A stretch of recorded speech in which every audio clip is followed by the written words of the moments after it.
आमदार अभिमन्यू पवार यांनी बूथ प्रमुखाला थेट उपमुख्यमंत्री फडणवीस यांच्यासोबत जेवणाची ऑफर दिली आहे। जो बूथ भाजपला 100% मतदान देईल त्याच्या प्रमुखाला उपमुख्यमंत्री फडणवीस यांच्यासोबत जेवणाची संधी मिळणार असून त्यासाठी कामाला लागण्याचं आवाहन आमदार अभिमन्यू पवार यांनी भाजपच्या बूथ प्रमुखांच्या मेळाव्यात केलं।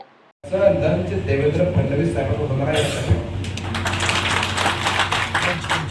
साहेबांना परवादिवशी फोन करून सांगितलं, साहेब आता सांगितलं काय करतात म्हणजे किती होतील, 50-100 तर नक्की होतील। जुलैमध्ये सायलेंट जोर सगळ्या।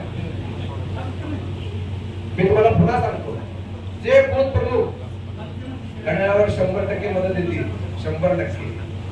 एक ही मत मी आता तुम्हाला सांगितलं, आपल्या गावात एक मिनिटाचा काम मग मलाच द्यायचं, एक ही मत इकडे जायचं नाही। जे अक्रमबाई 100% ज्या बूथवर मतदान होईल, बघा तुमचे सगळेजण इकडचे सगळेजण कुठं कुठं बूथ प्रमुख आहे। मी स्वतः 2 बूथचा प्रमुख आहे। 3 नंबरचा उमरगाव, 283 नंबरचा शिरशील, 2 बूथ माझ्याकडे आहे। प्रत्येकाला मी माझं बूथ सांभाळतो। प्रत्येकानं आपला आपला बूथ 100% कसं होईल याचा प्रयत्न करावा, जेणेकरून तुम्हाला देवेंद्रजी सोबत लंच करायचं किंवा डिनर करायचं, दोन्हीपैकी एक संधी मिळणार आहे कार्यकर्त्यांना। आणि तुम्हाला माहिती आहे, आज देवेंद्र फडणवीस साहेबांसोबत जेवायला मिळणं भाग्याचं नाही।